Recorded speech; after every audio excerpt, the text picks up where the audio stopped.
Hi, I'm Larry Holmes, and I want to welcome you to the show.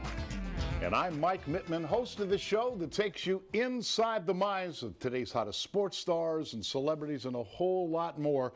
If it's wild and wacky and the champ and I catch you doing something stupid, we're going to ask the question, what the heck were they thinking? Coming up a little bit later on, we'll take you again inside the personal life of the Hall of Fame heavyweight champion of the world with a special interview. But right now, it's time for Knockout Topics.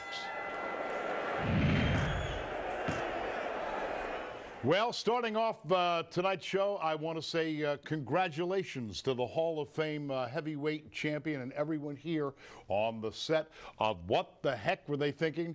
And a big thank you to Philadelphia Weekly Magazine, because right now on the stands, they named the best sports-related talk show in the entire Philadelphia region, which happened to be What the Heck Were They Thinking? A big thank you, and I will read from that from the magazine, and it goes, Larry Holmes won the first 48 fights of his professional boxing career and defended the heavyweight title successfully 20 times. Now he hosts a talk show on Channel 51 on What the Heck Were They Thinking? The Eastern Assassin, along with co-host Mike Mittman, an ex-WFIL disc jockey with a great old-timey radio voice. What's that old? Old-timey radio voice, opines on stories of the day, everything from sports to politics to digital drugs, usually ending with a title quote. One episode opened with Mittman saying, "Now let's get the champ's thoughts on the bailout." Sometimes his band, Larry Holmes and Marmalade, even plays a song or two. There's a paucity of cheaply produced local television in this area. On the plus side, Larry Holmes is by far the best anywhere.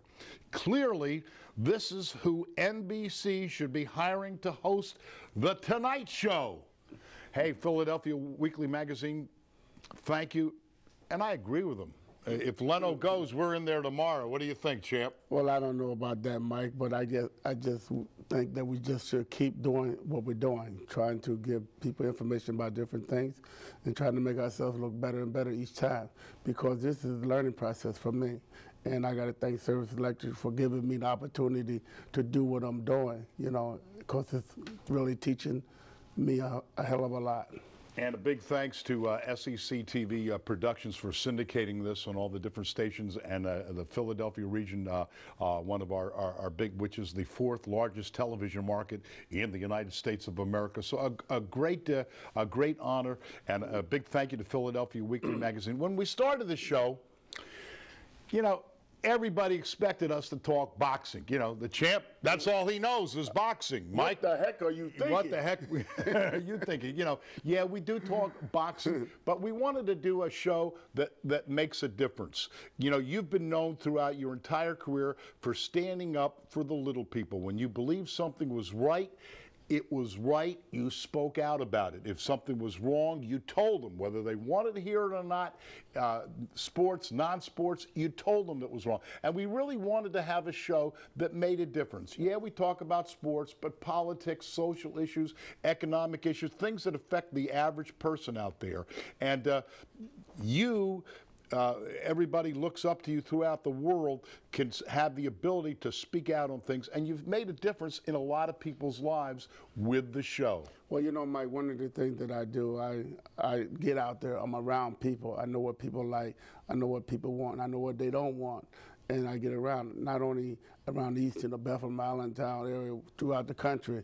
You know, I traveled abroad along with Muhammad Ali back in the day. So I get a chance and I see what people do, I see what they want, I know how they act. I've been around all kinds of people, and sometimes when they get higher up, sometimes those people do forget where they come from. I don't want to be in that position. I don't want to ever forget where I came from, because I know where I came from. I came from South Side, I came from the project, the housing projects, and I knew we had welfare surplus. Sometimes we couldn't eat, you know, the food that we wanted to eat because our parents did not have it. See, I understand that, you know, with the lack of education that most people get in living in these housing started. And I didn't get the education either. But you know what? I got common sense, and that's really what I think is all about, people having common sense. And this is why I like what he wrote, and that's why I say, what the heck is he thinking? Because he needs to hang around with me and see exactly what I'm thinking and what I do. And, you know, and it's a great honor to have this, for somebody to write that about us, knowing that we are trying to bring information to the people and talk about the good and the bad and the ugly. We would talk about you if you're good. We would talk about you if you're bad. And if you're ugly, we don't even want to mention it because you already know that. All right, but you are making a difference in the lives of people. And one thing you can count on is Larry Holmes to stand up for the little guy, because nobody's really standing up for the little guy. And just to go back to the story, back in 1982, you spoke out worldwide against apartheid in South Africa. And a lot of athletes did.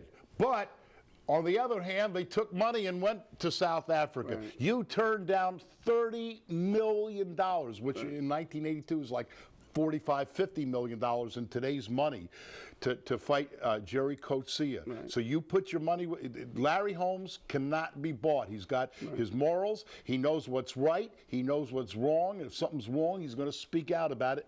Money, you know, notwithstanding. And when I did that, people would ask me the question, what the heck was I thinking? And I was thinking about freedom, a lot of other people having freedom and having things that they wanted to have and not going into that slave system, you know, over in South Africa, and not giving them my support by going over there, saying that I condone what they're doing to black people in South Africa, because it was none of that. So I went out there and I marched. I did the things that I thought I was supposed to do to help people, and that's really what it's all about. Bottom line is helping people, and that's what makes me so happy when they passed this health care bill, excuse me, last night, and I hope they continue to pass and pass and pass, because there's a lot of people out there don't have the money to get the right kind of medical that they need. A lot of kids are getting hurt and not being able to go to doctors, and I just think it should be not one for one, and it should be one for all. And this is why I do the things that I do. You know, I look at it this way: we can send billions of dollars in aid overseas to other countries. Why can't we spend money here to help our people that need medical care? That's the way I look at it. And you're saying a mouthful, you know, because we need help right here in our country here. And we don't have to keep sending money over there, keep sending money over there. I think we should always help everybody that we can help, but I think we got to help ourselves before we help anybody else. All right, and again, congratulations to the champ, everybody, SEC TV Productions and the whole crew behind the scenes of What the Heck Were They Thinking? And thank you, Philadelphia Weekly Magazine, on the stands right now, for picking us the best sports-related talk show on television. And if the Tonight Show comes up, you and I will talk after the show, all right? We'll talk, all right, we'll talk a little bit later. All right.